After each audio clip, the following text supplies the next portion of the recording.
What a beautiful life I'm in. All that I've got is all that I need. I got you, baby, you got me. What more could I ask for? Beautiful life. Beautiful life. We got Beautiful life. I got What a beautiful life.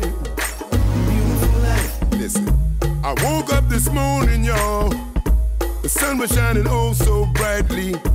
I thought about how good this life is. Back in the day, it wasn't always like this. I think about the things we done been through. I think about the place that I come from. It wasn't always easy, so every day I'm thanking God for the beautiful people everywhere I go. I just need to see your smiling faces at my show. And when you're feeling real love from the family, every day is a gift, y'all, that's all I need. What a beautiful life I'm in. All that I've got is all that I need. I've got you, baby, you got me. What more could I ask for? Beautiful life. Beautiful life. We got Beautiful life. I got What a beautiful life. Hello, everyone. And Happiness, you know. I want to thank everyone for joining me today.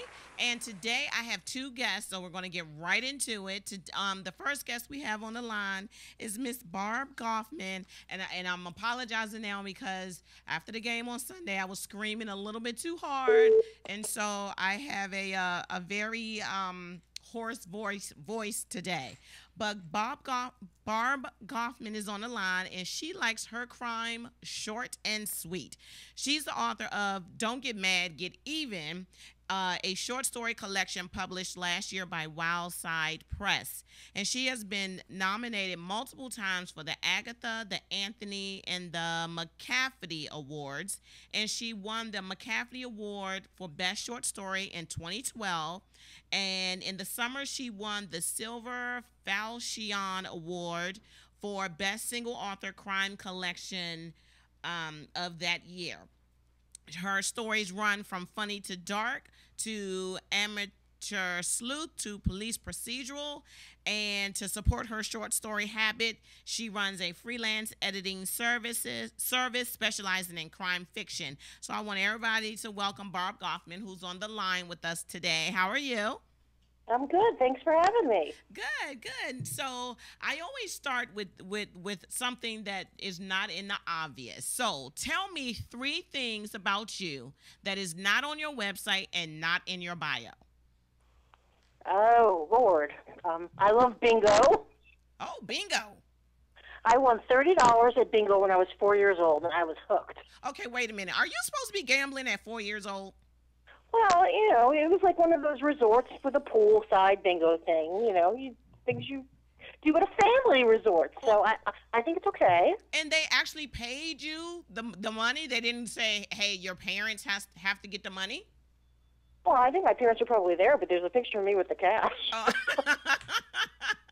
Poor thing. They probably let you, hold it for the pictures. Did they take it from you to, help with the expenses of the vacation? Oh, guaranteed my mother took that money. So what's 2 more things we should know about you that we don't already know? I am a big homebody. If you tell me you want me to go out somewhere, I'll be like, oh, really? Do I have to? Oh. So, and is that how you come up with your stories? Or you just, because you are a homebody, you just like to stay in the house and create your own adventures? My mind is always going, and every now and then, out of nowhere, I'll hear a voice in my head, and it'll be somebody with a story to tell. Oh. And if I'm lucky enough, I have enough time to write it down. Okay. Now, are you one of those people that keeps the little notepad beside the bed so that if you wake up in the middle of the night, now, most of the time, can you decipher what you wrote in the middle of the night?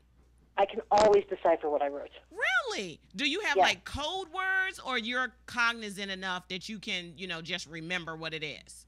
I wake up and when I wake up with a story idea in the middle of the night, I'm fully awake. So I write down, and I sometimes, one time I sat down and wrote the whole story. Wow. So I can read my writing, and it's usually full sentences. Okay, so do you outline or you just write, just as it comes out and you just let it be creative? I do both. I'm a high-level outliner, so if I have a story idea, I need to know who the character is, and I need to know what the conflict is and what the basic gist of the plot is.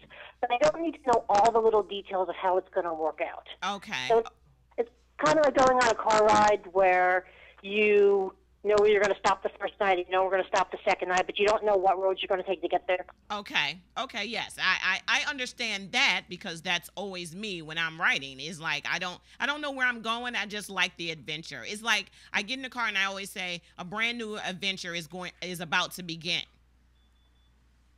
Well, yes, with a new car, that is true. Exactly. Exactly. So is your genre, are you writing, I know you like crime dramas and things like that, but do you also, you consider yourself a cozy mystery writer? I don't consider myself a cozy mystery writer. Not that I don't write cozy, but I don't only write cozy.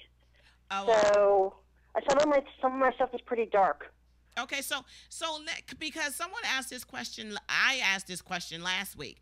What genre is called dark fiction? Like, what is that? Is that crime? Is it thrillers? Is it mysteries? What is it actually when you say you write dark fiction? I think that's going to depend on every story. I mean, I think crime fiction is a good banner word to encompass everything that has a crime in it. Okay. And then under that, you'll have traditional mystery and perhaps cozy mystery and horror and thriller and suspense and the whole gamut. Okay. So are you working on anything right now? Right now, I am planning to write my next story. In my collection, Don't Get Mad, Get Even, I have a police procedural story with a sheriff who I am going to be reprising in a new story that I hope to write sometime in the next month. Oh, okay. And you have another novel as well, correct? I have an unpublished novel involving a phone sex operator. What? Wait. Now that shocked me. Did you say phone sex operator? Yes, I did. Okay, so is that story in your short story collection? No, that's an unpublished novel. That's several friends of mine keep pushing me to submit for consideration, but I keep tinkering with it. So it's a full-length novel then? It is. So is it a mystery? Yes, it's a murder mystery. Oh, see, a phone sex operator and murder.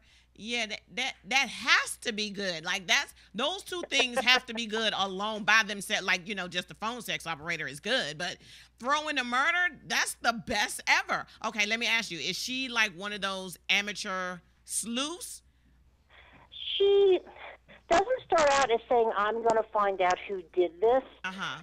But things keep happening, and she finds herself unable to tell the police because she doesn't want to reveal her job, because she doesn't want to lose her daughter. So she puts herself in a position of trying to figure out who did it. So see, just from that, I'd read it. Oh, good.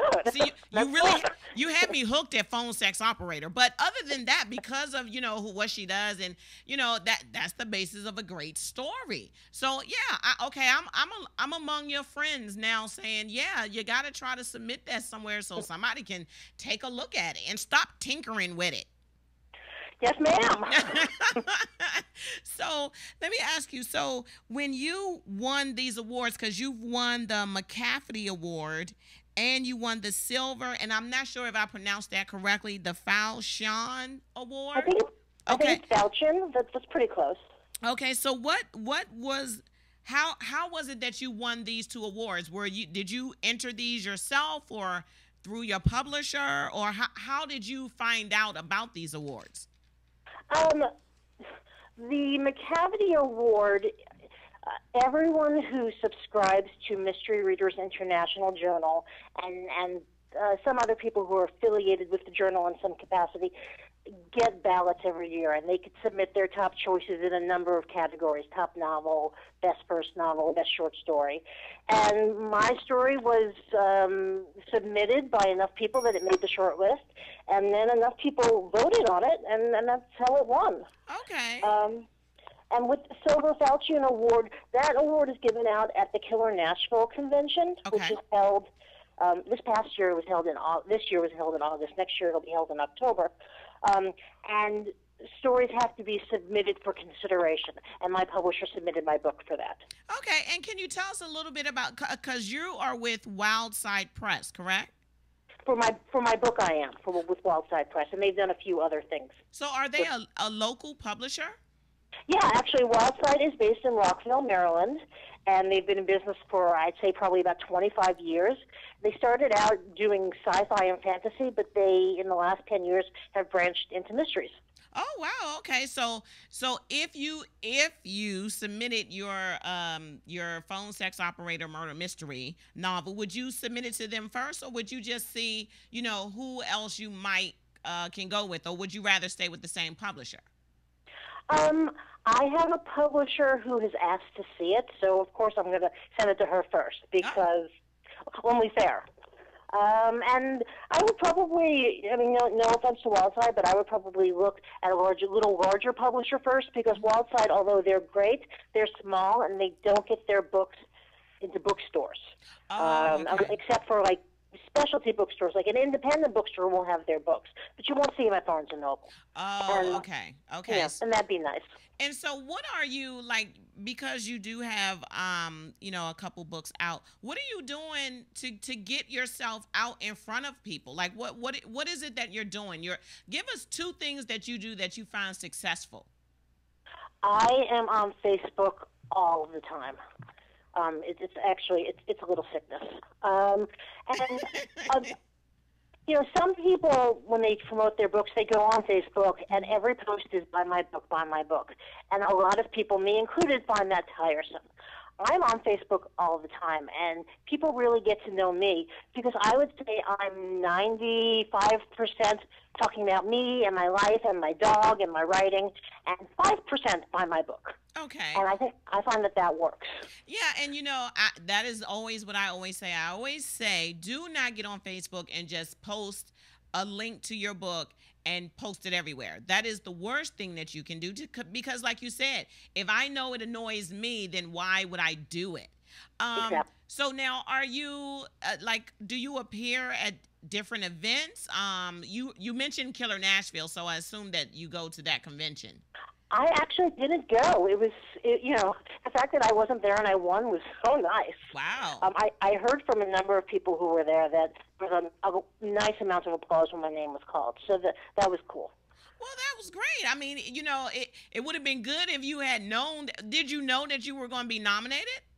I knew I made I knew my book had been submitted for consideration, but so many books were submitted. Right. The short list was only announced 2 weeks before the convention. So there was no time for me to, go to Nashville. Right. So are you a full-time writer? I am a full-time editor, and I write when I have the time. Oh, okay. Okay, so what is the name of your editing service? It's just Goffman Editing Service. Okay, so, we want to put your business out there, too, because, we're always promoting, good things in the publishing and writing industry. So you got to make sure you put your name out there as well. So we know you're on Facebook. So tell us where else we can find you. I have a Twitter account, but honestly, I've never really gotten into Twitter, so I'm not on there. I mean, I am there, but I haven't signed in a very long time. Okay. If you're in the D.C. area, you can find me in a lot of places. I'm very active in Sisters in Crime, and I'm often at their events. In fact, this Saturday, I will be appearing with 17 other authors at the Howard County Public Library in Columbia, Maryland, and we're going to be talking about all our new releases from this year. Oh, wow. Okay, so that is on November 1st, correct? Yes, okay. 1 o'clock. Okay, so on November 1st, you will be, what time did you say? At 1 o'clock, November 1st, at the Howard County Public Library, East Columbia branch, which is at 66 Cradle Rock Road in Columbia, Maryland. Okay, so people that live in Howard County, Maryland, if you are in that area on Saturday at 1 o'clock, then you need to go stop by and see Barb, Goffman, Okay. and 17 other local are they regional, or are they on just in DC? They're all they're all in this area. They're all members of the local chapter of Sisters in Crime. Some are from Virginia, Maryland. We might have one or two from D.C. We have somebody even coming in from Pennsylvania. Oh, okay, so great. So I want to thank you for joining me today, and it has been a pleasure. I have already I'm looking at getting your anthology, and I hope that you submit that phone sex murder mystery novel soon, so that I like a good story and I love a good mystery. So, and I love good sex. So, yeah, it covers all three of the basic things that I like. So, you got to get that submitted. And I hope people will check out my website, because there's information about all my new stories that are there, including Okay. 2 new stories that came out this month. Yes, and so her website is www.barb, B-A-R-B, Goffman, Goffman.com. So we want to thank you for joining us today, and we will be talking to you hopefully sooner than later, especially if you get another book published. Please come back and tell us all about your book. Will do. Thanks for having me. You're very welcome, and I will talk to you later. Okie dokie. Okay, bye-bye. Bye-bye. So that was hey, I'm not lying. If she publishes that book on phone sex and murder, oh yeah, that is that is one of the things that two of the things that I really enjoy. So yeah, that would be one you need to look out for from her. Now, as you can see, I want to mention I have some gorgeous flowers with me here today. Aren't they beautiful? So thank you for sending these to me. I needed to pick me up, especially after my Cowboys lost on Monday night. I was heartbroken, but you know what? We still sitting at the top of the division. And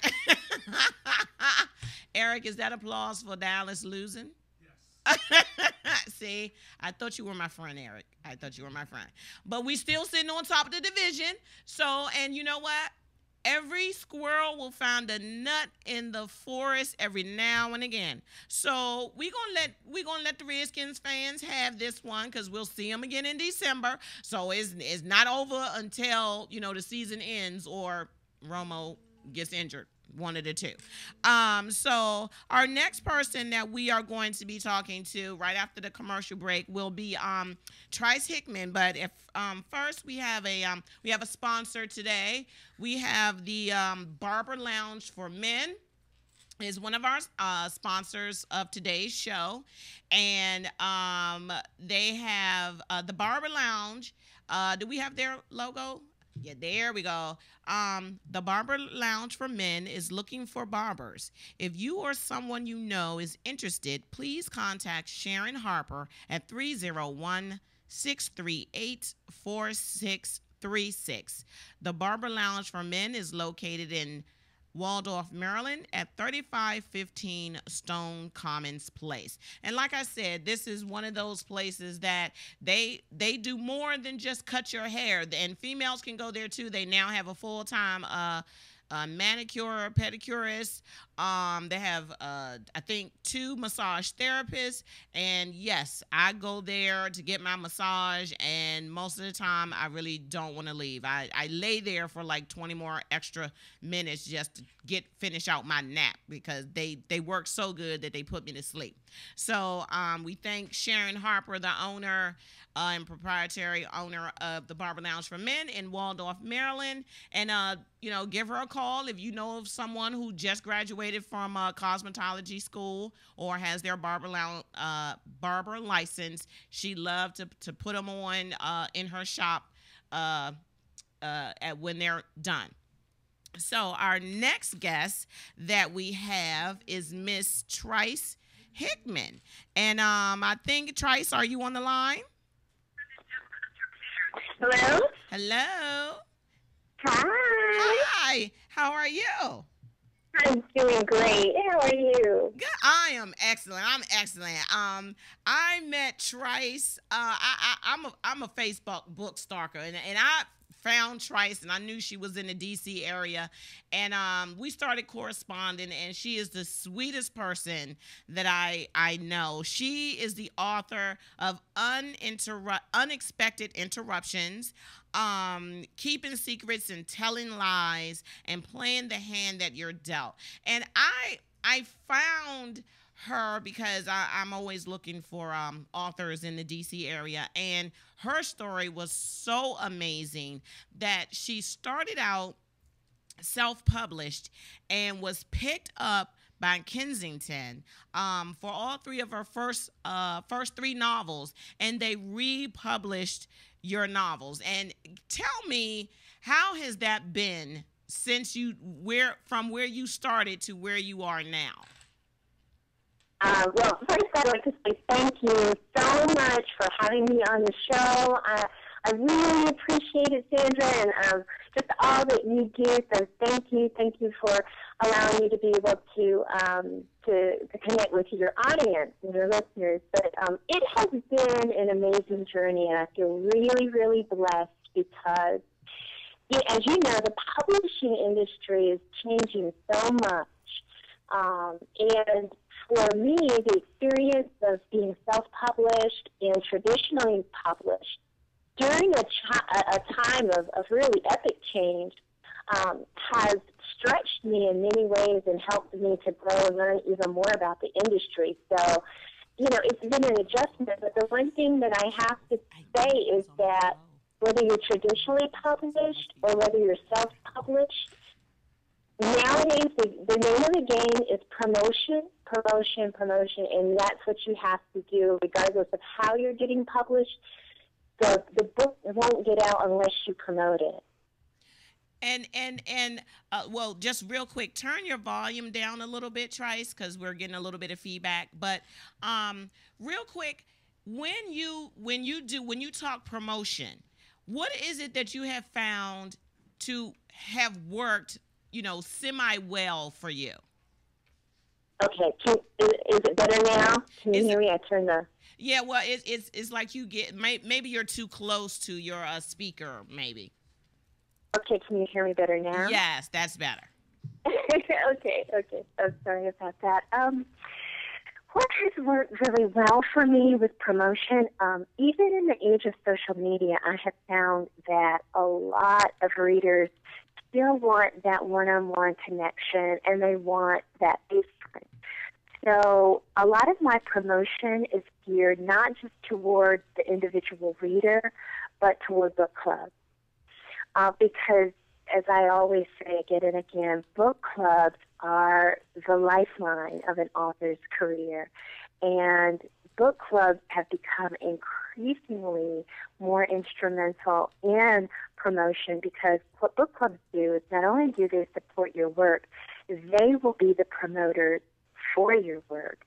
So book clubs actually get out and they help you spread the word. And when you think about just one club, if that club has 10 to 15 readers, then you automatically have 10 to 15 more people on your team helping you as one individual to support your work. So I have found that helping or promoting through book clubs has really, really been beneficial to me. Now, how do you go about finding your book clubs, or is it that they find you? Mm-hmm. Yeah, that's a good question. It's a combination of both, Sandra. I attend the National Book Club Conference every year, and it's a wonderful conference for listeners and authors and readers who are listening to the show. Go to nationalbookclubconference.com. That is a yearly event where book clubs, readers, industry professionals from around the country convene for a weekend of what they call literary bliss. And each time I go there, the first time I attended the conference, I went with a sign-up sheet, and I got book clubs to sign up so I could start a database of book clubs. I also got cards. Whenever I do, or business cards, I'm sorry, whenever I do a book event as well or a book signing, I'll always have a sign-up sheet. And on that sign-up sheet, I'll ask, are you in a book club? If so, what's the name of your book club? Mm-hmm. Because that's one of the things about capturing information from readers. If you have a sign-up sheet, that's great if you have their email, but you may or may not know if they're a member of a book club, and some of them aren't. So, and then word of mouth helps to, for book clubs to contact me, and I'm always willing to and excited about connecting with book clubs during their monthly meetings. Mm-hmm. So I make myself available to book clubs if they choose my book as their book of the month. I attend the meeting and I discuss the book with them.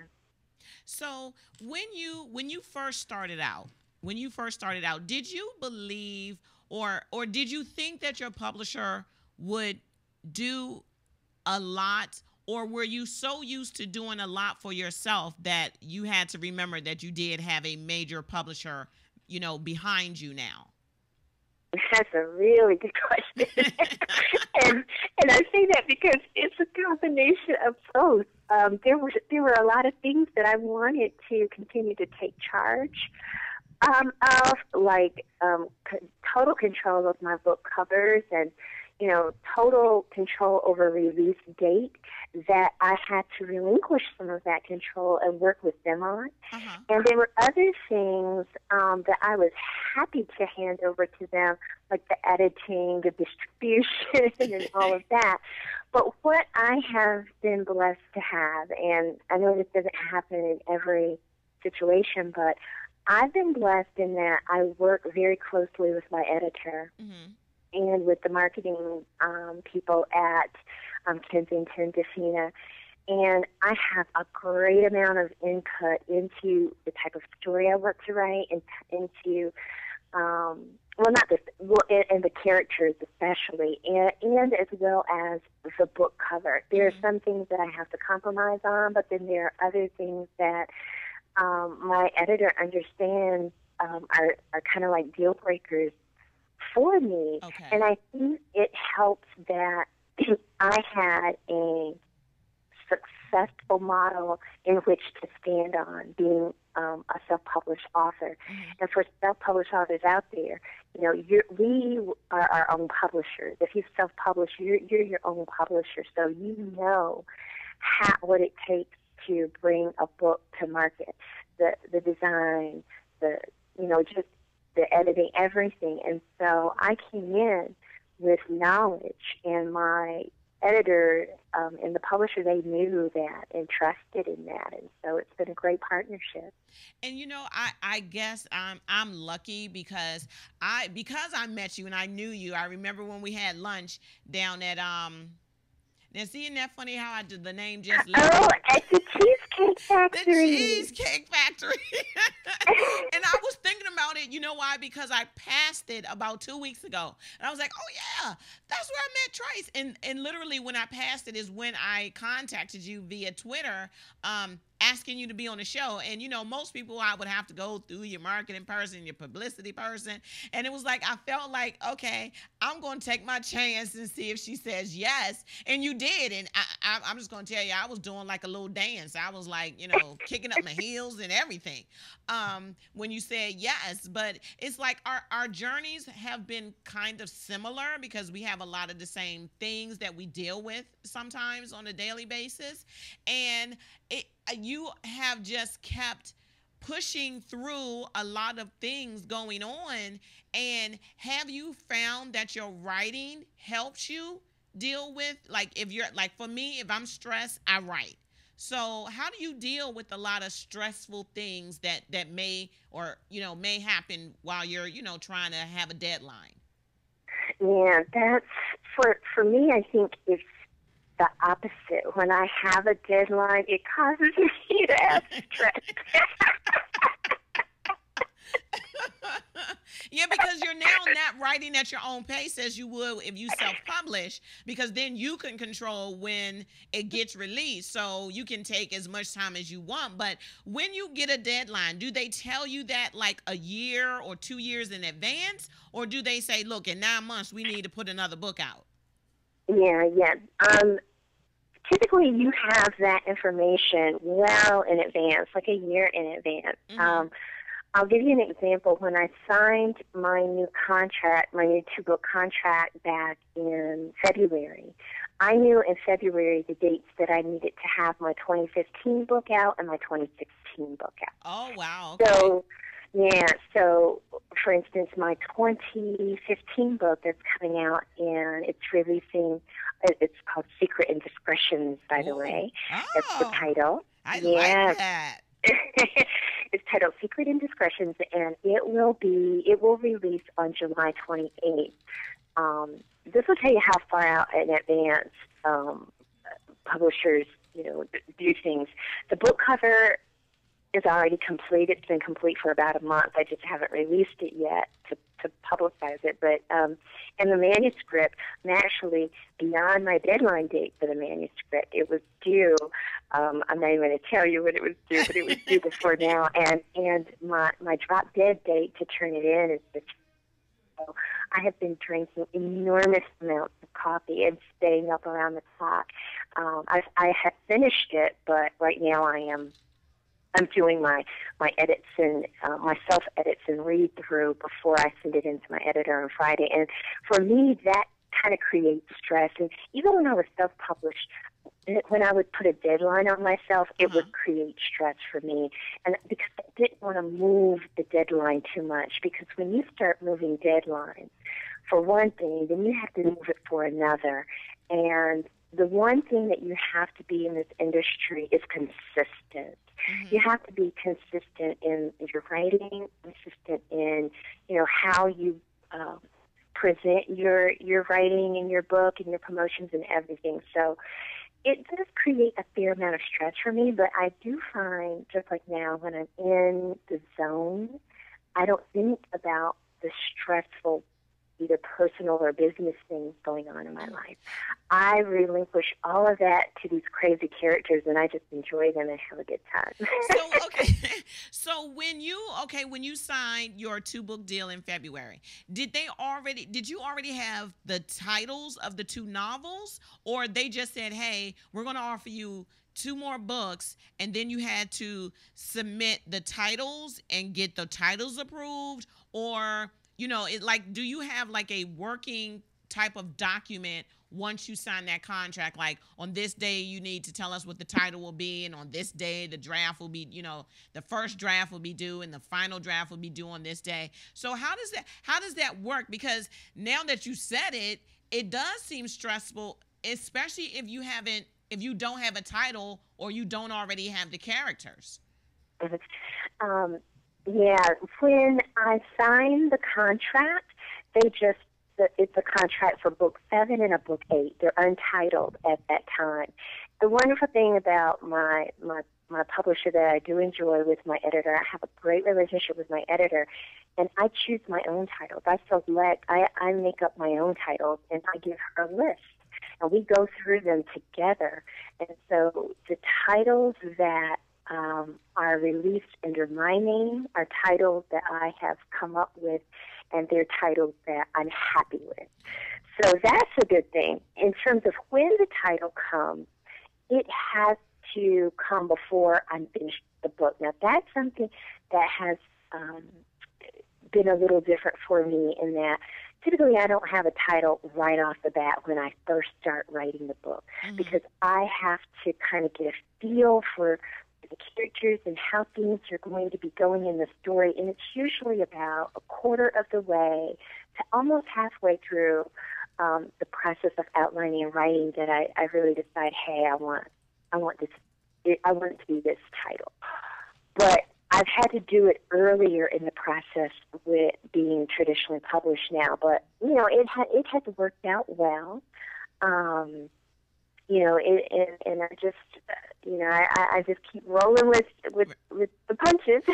So did you ever believe when you first started out, and you were working and you were, you had your books and I'm sure they were in your car somewhere and you were traveling, trying to sell, your books that you self-published. Did you ever believe at that moment before you signed, that you were going to have an 8-book deal with a major publisher? No, I didn't, and I'll tell you why. Prior to me going on my own and self-publishing, I thought that. When I was looking for a publishing contract, looking for a publisher, and getting all these rejection letters, I really believed that, something is going to come through one day. A major publisher is going to recognize my work, and wow, I'll have a contract. Mm-hmm. But I'll tell you, when that did not happen, I developed a different dream. And when I committed to self-publishing, I put that as my dream, as my new dream, and I just moved forward with it. So I didn't try to get a publishing contract from that point forward because I felt like God put me on this journey and I'm going to walk it wherever it takes me. Mm-hmm. So I just put all my effort and my drive and determination in being, publishing the best books that I could publish and being the best publisher that I could be. Mm-hmm. And that hard work and tenacity paid off because I didn't even go looking for a publisher. They came to me. So did you, when you got published, when the publisher came to you, did you have an agent, or was this just one of those, you sent out another query letter and they took a look at it and contacted you? You asked great questions. I try. Very few interviews that I have, I get to talk about, the actual intricacies of the journey like this. And so thank you for asking that. And it's these are things that authors need to know who are looking for an agent. And no, when I was approached, I did not have a literary agent, but I was able to get one within a day of the approach from Kensington, and I'll tell you how that happened. Okay. Years prior, when I had started my journey into self-publishing, I got a contact from attending the National Book Club Conference, and they said, contact these particular, agents. And so I contacted a list of agents. I contacted so many agents. One agent in particular did something that none of the other agents did. She emailed me back and asked me to give her a call. Oh, wow. And she told me, I want to talk to you because you came highly recommended from this particular person. So if this particular person recommended you, I want to take the time to talk to you. And she took the time to tell me in great specifics, well, not great specifics, but in her specifics, why she was not going to take me on as a client at the time. Wow. And so for me, that showed her integrity. And I knew right then that in some way, she and I were going to continue a relationship. Mm-hmm. And so I told her, I said, I want to keep in touch with you, and I'm going to keep you up to date with what I'm doing and what's going on with me. So I included her on my monthly e-newsletter so she could see what I was doing. And when I sold the book club rights to my self-published book, she also has a consulting service. So I used her services to look over my contract. Mm-hmm.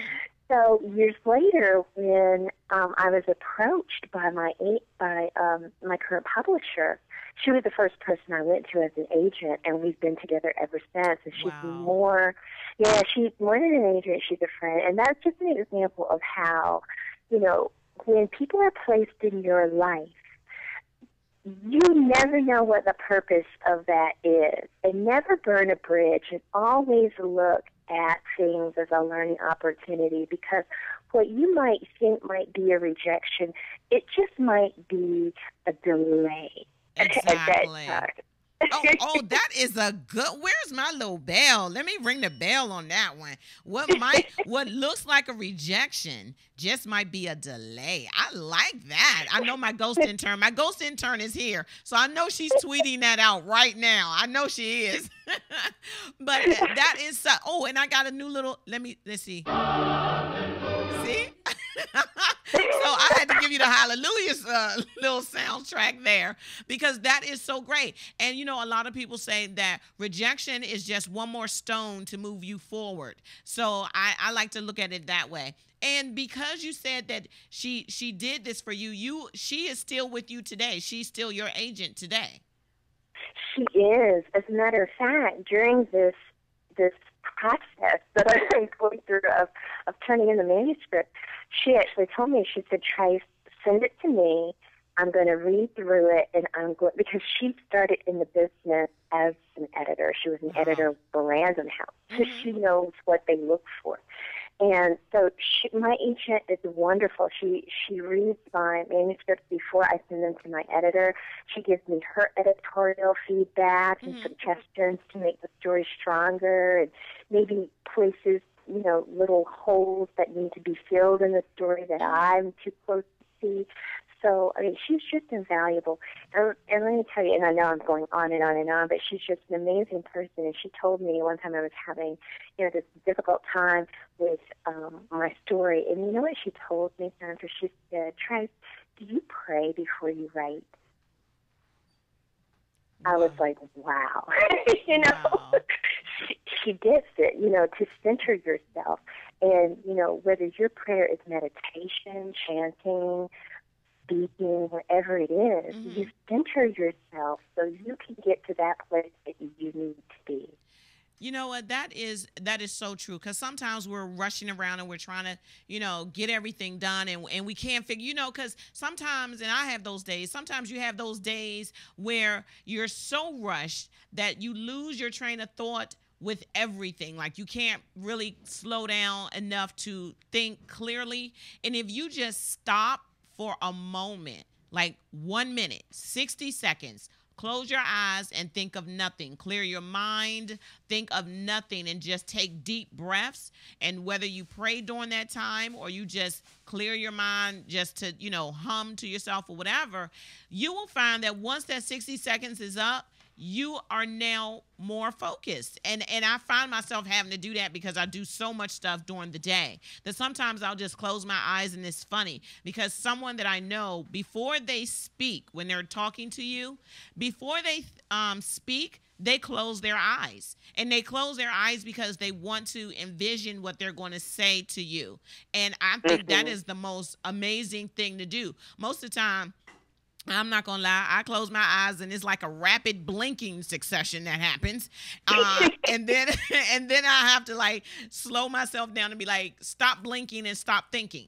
And so once you do that, you're clearer. So her being your quote unquote pre-editor helps you out. Now, have you ever given her something and she was like, yeah, no, go back, do it again? No. You know, she's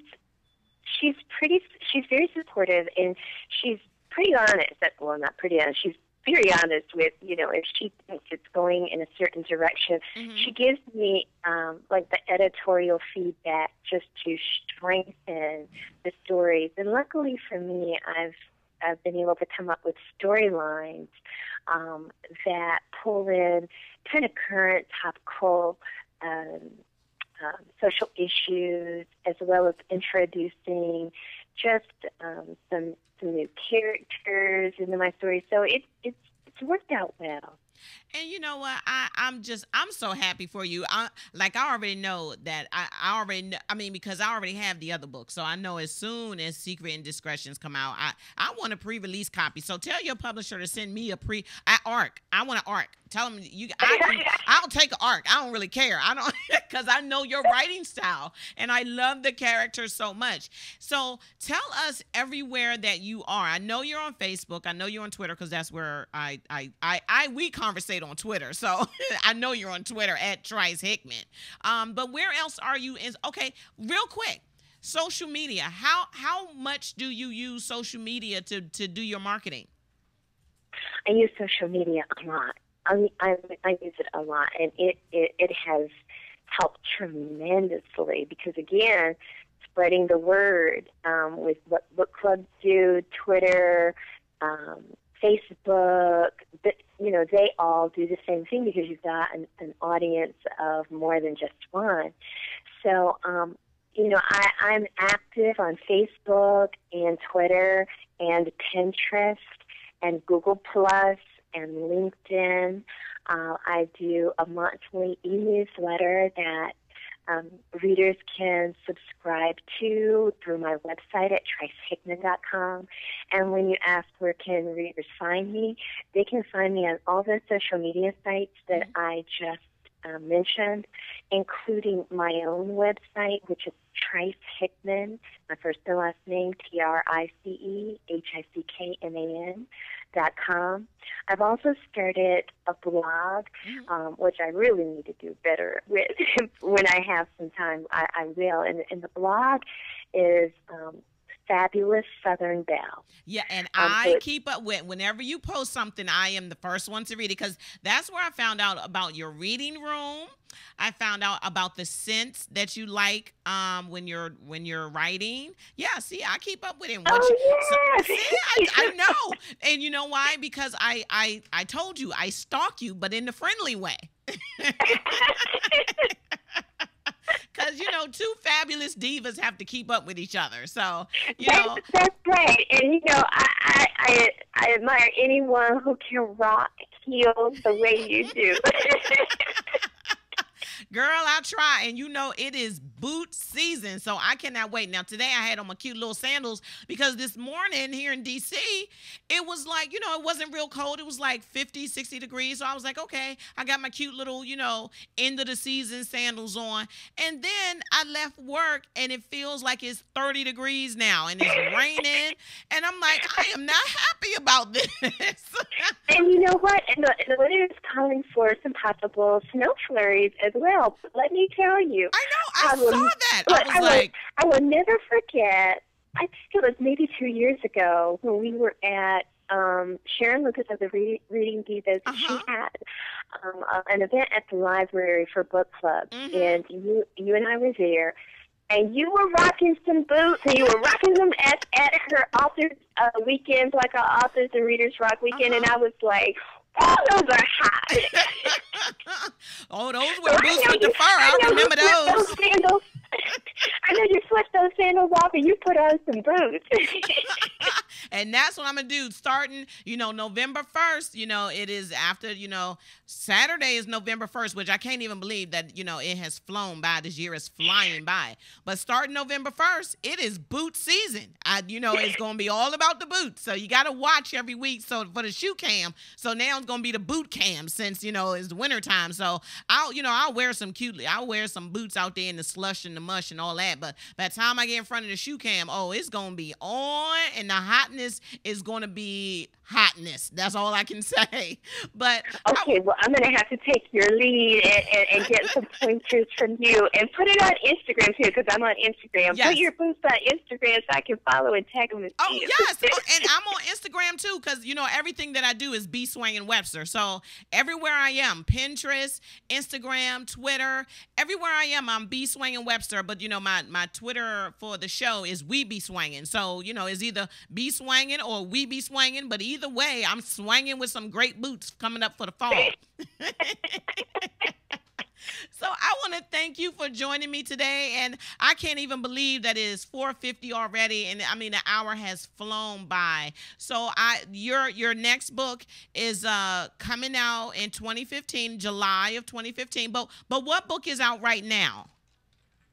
The book that is out now, Troublemaker, was released this past summer in July, and it was the first book in my Unexpected Love series. Okay. And it can be purchased online or wherever books are sold. And my next book, Secret Indiscretions, will be released July 28th, 2015. Okay, so I'm gonna be looking for Secret Indiscretions. I know that's gonna be good. I mean, all of your novels are always good, so I know that this one is going to be fabulous as well. So Thank you. Well, this one is a new stretch for me. It's a murder mystery. Now you know I'm gonna need to read that. So yes, I can't even wait now. Oh yeah, I can't wait to get this one. So are you gonna be traveling traveling around promoting that soon? Yes, I am. It's starting the beginning of the year. Okay. I've only scheduled a couple of book club meetings so far for 2015. But once January comes, my calendar will start filling up, and certainly towards going up to leading up to the publication of the book. And I will do a book tour in July, like I always do. Okay. So. Yeah, and I'll announce that on my website as well as the social media. Okay, so everybody out there, make sure you keep up with Miss Trice Hickman at tricehickman.com. And like I said, look for her. And like she said, look for her on Twitter and Instagram and Pinterest and Facebook. See where she's going to be promoting her novels beginning in 2015. And thank you so much for joining us today. I'll be talking to you via Twitter and Facebook. So thank you so much for joining me, and enjoy the rest of this chilly day. Thank you, and you too. You too. Thank you so much. Thank you. Rock those boots. I will. Okay, bye-bye. So, like she said, her book, Secret Indiscretions, will be coming out July 28th of 2015. And because it is 8 minutes before the hour of 5 o'clock, it's the last Wednesday I will be on, in October. So Friday is Halloween. For those of you that are taking your children out, make sure that they are dressed warmly. Make sure that if they're going out by themselves, please tell them to say thank you when they go to someone's house and they get candy. Even if they go to someone's house and they're just chaperoning their little brother and sister, have some manners, people. Say thank you if you're getting something, because really, trick-or-treating is all about begging for candy. Now, you're not going to get the good candy at my house because that's for me. So I will give you the candy that's, in that big old bag that I don't really like, which is chocolate. So you can get all the chocolate you want from my house, but not the Twizzlers, not the Dots, nothing like a gummy candy will you be getting, because those are mine. I've already picked them out. I want to thank my ghost intern for coming across the street from Howard University. She wasn't here last week, and she's so cute. But school first, always school first. Again, these wonderful, beautiful flowers brighten my day after my Dallas Cowboys lost. But we rebounding. We getting ready for Sunday. And I want to thank Eric. And there's a new little toy sitting here. I don't know if you can really see it, but there was the whole hallelujah thing and the little laugh track going on there. And so now you never know what I'm going to be doing. Even if y'all don't laugh, I'm going to laugh. So I have my own laugh track here now. So today is Hump Day, and at 9 p.m. it'll be Kay Lowry Moore with Conversations and Confessions. And then at 10 p.m., people, you need to hump on in with Sanji and Mutariq, that beautiful sister and that handsome brother, and that's all I'm going to say. But they are on at 10 p.m. So, it's the most fun you can have on a Wednesday with your clothes on. I have the shoes. All you got to do is just come on, sit back, get a glass of wine. 9 o'clock, join Conversations and Confessions. And at 10 o'clock, if you are single and you are happy, you need to be tuned in to I Now Pronounce You Single and Happy. So until next week, people, this is B. Swangin Webster saying I am living a beautiful life. See you next week. What a beautiful life. All that I've got is all that I need. I got you, baby, you got me. What more could I ask for? Beautiful life. Beautiful life. We got Beautiful life. I got What a beautiful life. beautiful life. Listen, I woke up this morning, y'all.